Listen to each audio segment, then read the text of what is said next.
रहीम।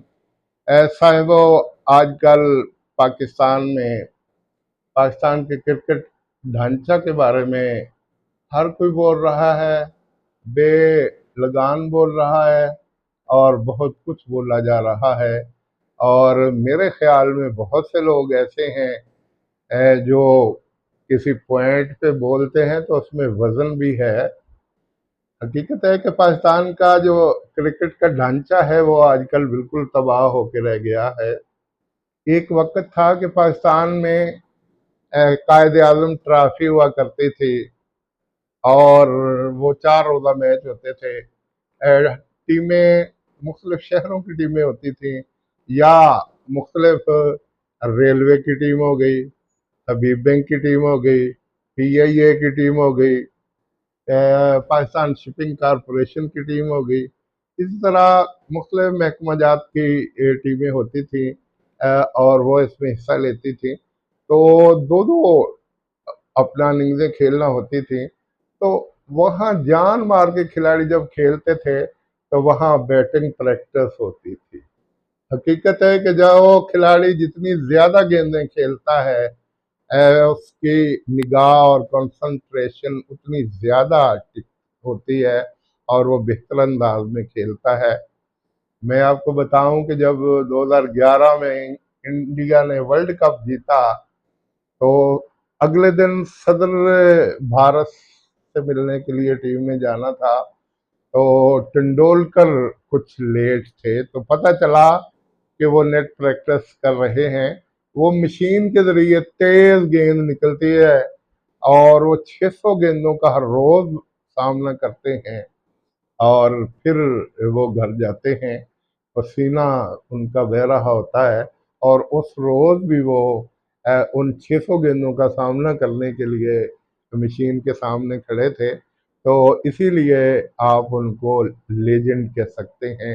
उन्होंने इंडिया के लिए कारहाय नुमाया सारा अंजाम दिए। तो यहाँ भी यही हाल था और हमारी उस डोमेस्टिक क्रिकेट ने हमें माजिद खान दिया, हमें उस डोमेस्टिक क्रिकेट ने जहीर अब्बास दिया, हमें उस डोमेस्टिक क्रिकेट ने नज़ीर जूनियर दिया, हमें उस डोमेस्टिक क्रिकेट ने हनीफ मोहम्मद, सादक मोहम्मद, मुश्ताक मोहम्मद, रईस मोहम्मद और वजीर मोहम्मद जैसे बरदरान दिए। और फिर शुएब मोहम्मद उनका बेटा भी इसी डोमेस्टिक क्रिकेट से निकला, इसी से अब्दुल कादर निकला, इसी से सलीम यूसुफ निकला, इसी से एजाज अहमद निकला और इसी से बाकी बहुत से खिलाड़ी निकले।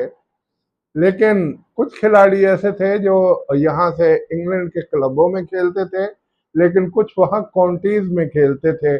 जैसे आसिफ इकबाल समरसेट काउंटी में खेलते। काउंटी मीन शहर, यानी वहाँ शहरों की टीमों के दरमियान मैच होते थे। आसिफ इकबाल समरसेट की तरफ से साल साल तक खेलते रहे। जावेद मियांदाद गैलमोर्गन की तरफ से खेलते रहे। इमरान खान गालिबन एसेक्स की तरफ से खेलते रहे और इसी तरह जहीर अब्बास भी किसी काउंटी की तरफ से खेलते रहे। और इनके खेल में जो निखार आया वो इंग्लैंड में खेल के आया।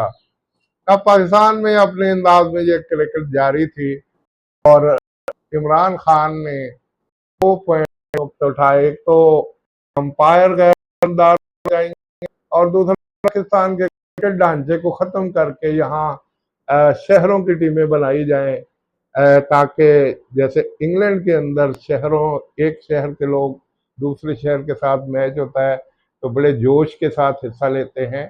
तो यहाँ भी खिलाड़ी भी जोश से हिस्सा लें और तमाशाएं भी उनको डाल दें। पाकिस्तान में वो सिलसिला तो ना चल सका, अलबत्ता ये लीग क्रिकेट शुरू हो गई और इसमें अब वो बैट्समैन पैदा नहीं हो रहे, टुल्लर पैदा हो रहे हैं। डिविलियर्स की मैं बात करता हूँ, वो इंग्लैंड में, वो इंडिया में खेल रहा था।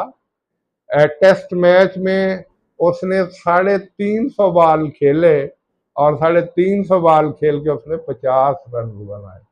और उसका जो T20 का रिकॉर्ड होता था वो 150 से ज़्यादा उसकी परसेंटेज होती थी। तो हर खिलाड़ी अपने आप को जदीद क्रिकेट में डाल लेता था। जैसी भी क्रिकेट होती वैसा होता था।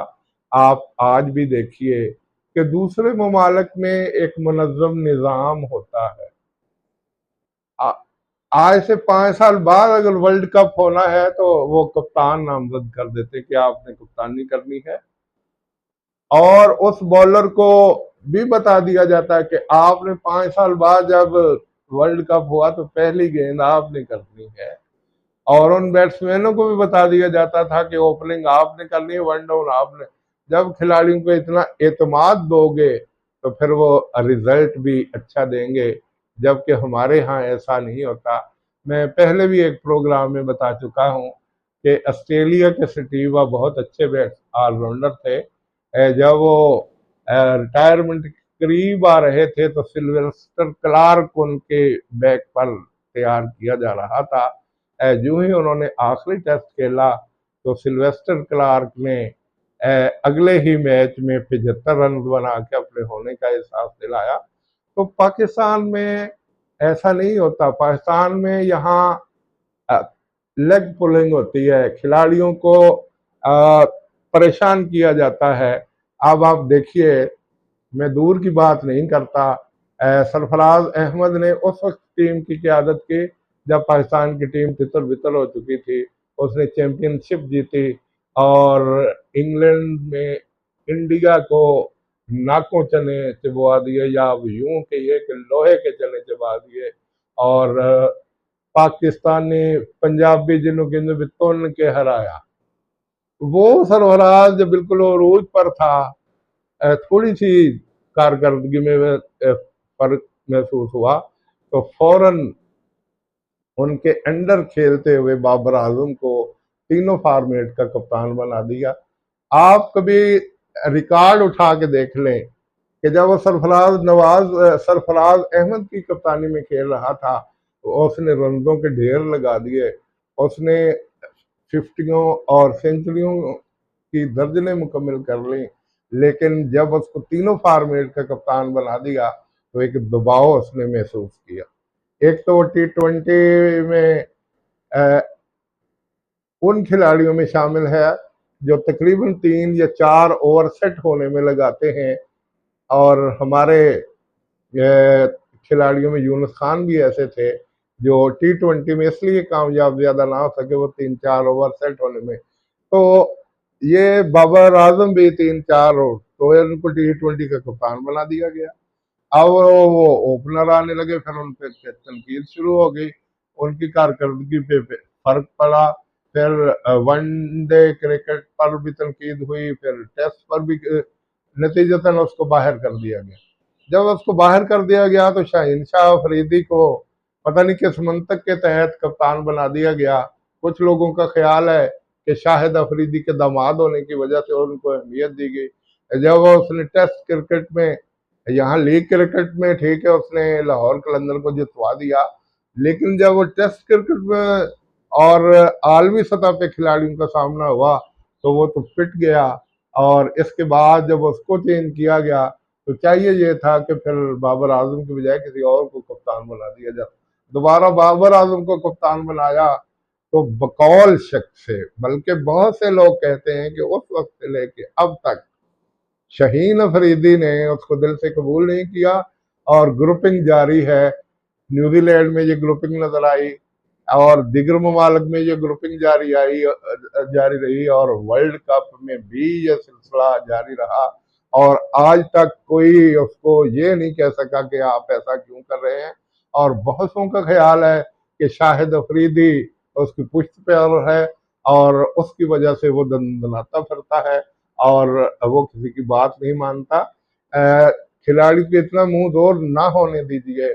मैं मिसाल पेश करता हूँ, 2011 में जब वेस्ट इंडीज की टीम ने T20 वर्ल्ड कप जीता तो डैरन समी उसके कप्तान थे। तो इनके बोर्ड के साथ कुछ इख्तिलाफात थे। इसने वही आईसीसी के लोगों के सामने गिले शिकवे किए तो वेस्ट इंडीज के क्रिकेट बोर्ड ने ठोस इकदाम करते हुए पूरी टीम को साइड लाइन कर दिया और आज तक वो तमाम खिलाड़ी वेस्ट इंडीज की तरफ से खेलने के लिए तरस रहे हैं, लेकिन किसी को उन्होंने रसाई नहीं दी। पाकिस्तान में भी ऐसा कदम उठाना चाहिए, ऐसे इकदाम करने चाहिए कि जो खिलाड़ी बदतमीजी करता है, बदमाशी करता है, उसको कम से कम सबक जरूर सिखाना चाहिए। हाँ, मैं ये नहीं कहता कि सारा शाहीन अफरीदी का कसूर है, बहुत से और लोग भी हैं जिनका कसूर है। और अ, मैंने जहां तक मैंने सुना है कि बाबर आजम ने जैसे तैसे भी इसको कबूल कर लिया, वो अपनी परफॉर्मेंस देता रहा, लेकिन शहीन अफरीदी ने ग्रुपिंग करके टीम का बेड़ा गर्क करके रख दिया। और फिर कहते हैं कि एक मैच से कबल ड्रेसिंग रूम में आमिर बाबर आजम के साथ लड़ रहे थे। जब इस तरह का माहौल ड्रेसिंग रूम का हो, तो फिर खिलाड़ियों ने खाक वहाँ कारकर्दगी दिखानी है। फिर यहाँ हमारे यहाँ कोई खिलाड़ी ऐसा नहीं है जो विकेट पे ठहर सके।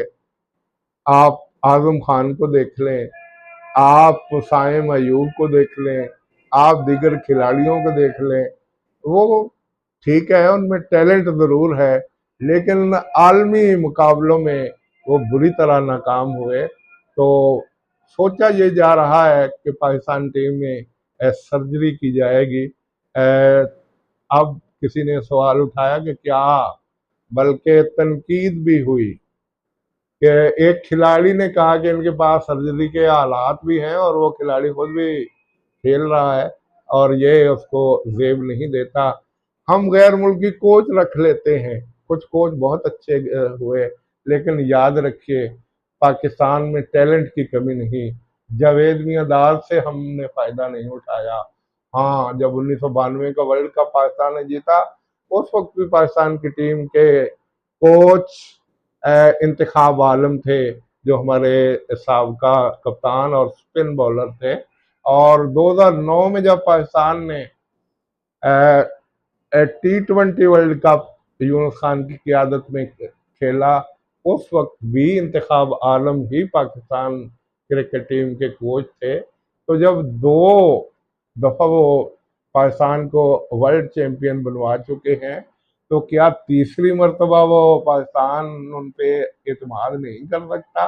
ठीक है, गैरी क्रिस्टन को कोच बनाया गया है, वो अपने मुल्क की तरफ से बहुत अच्छे खिलाड़ी हुआ करते थे, और अब बहसीत कोच भी उन्होंने बहुत अच्छे मशवरे दिए, लेकिन बहुत कम अरसा उन्हें हुआ पाकिस्तान की टीम के साथ अटैच हुए। तो मैं फिर कहता हूँ कि ये लीग अपनी जगह पे, ये बाकी मामलात अपनी जगह पे, पाकिस्तान में अगर क्रिकेट को के मुस्तकबिल को रोशन करना है, तो फिर डोमेस्टिक क्रिकेट पर तवज्जो देना होगी, फिर वो कायदे आजम ट्रॉफी शुरू करना होगी, फिर वो जो पैटर्न 11 के मैच हुआ करते थे वो होने चाहिए, और खिलाड़ियों को विकेट ठहर के कुछ न कुछ करके दिखाना चाहिए।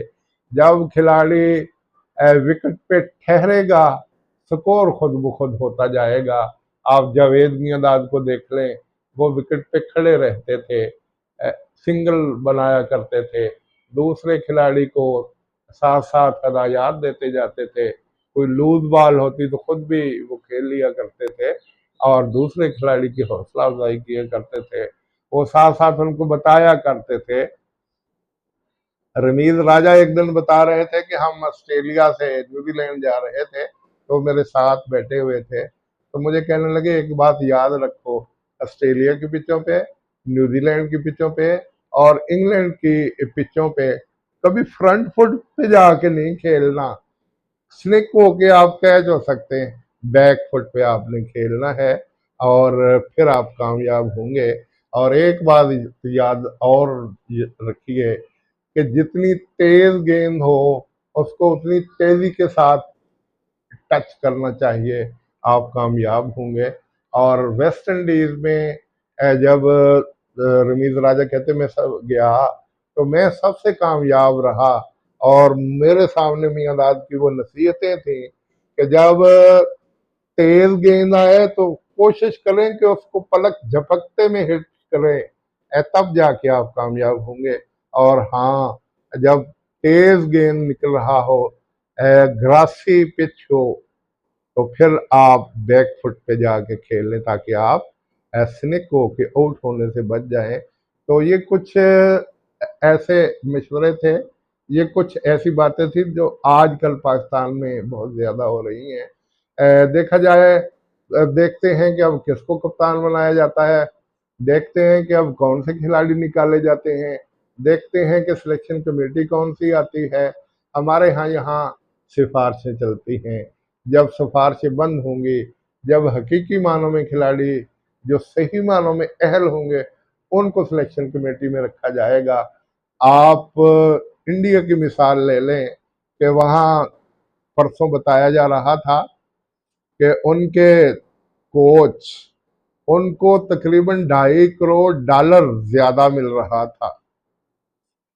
वो टीम उनकी जीती है तो उसने कहा कि नहीं, मेरे जो बाकी सिलेक्शन कमेटी के मेंबरों को जितना मिला है, मैं भी उतना ही लूंगा, मैं ये $2.5 करोड़ ज्यादा वसूल नहीं करूंगा। जब इतना खुलूस खिलाड़ियों में पाया जाता है, इंसानों में पाया जाता है, तो फिर उसका फल भी खुदा देता है। यहाँ तो लेग पुलिंग होती है, यहाँ तो दूसरे को नीचा दिखाने की कोशिश की जाती है। यकीन करें, 2 साल से कोशिश हो रही है कि बाबर आजम को किसी न किसी तरह साइड लाइन कर दिया जाए। अल्लाह के बंदो, ऐसे खिलाड़ी रोज रोज पैदा नहीं होते। आप देखिए विराट कोहली, वो भी इसी पाए का खिलाड़ी है, ये भी इसी पाए का खिलाड़ी है।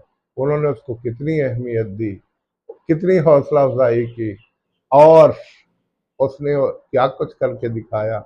जब एक सीनियर खिलाड़ी पर, तजुर्बाकार खिलाड़ी पर आप तनकीद शुरू कर देंगे, तो वो जीरो होकर रह जाएगा। मैं शहनशाह अफरीदी की सलाहियतों का इतराफ़ करता हूँ। अच्छे बॉलर हैं, तेज गेंद करते हैं, गेंद को मूव करते हैं, लेकिन ये सब कुछ टीम के लिए होना चाहिए, ये सब कुछ मुल्क के लिए होना चाहिए, अपनी ज़ात के लिए नहीं होना चाहिए। ग्रुपिंग नहीं होनी चाहिए, और अपने मुल्क के वक़ार को बुलंद करने के लिए, अपने मुल्क का झंडा बुलंद करने के लिए ये सब कुछ करना चाहिए। अगर ये नहीं, तो फिर कुछ भी नहीं।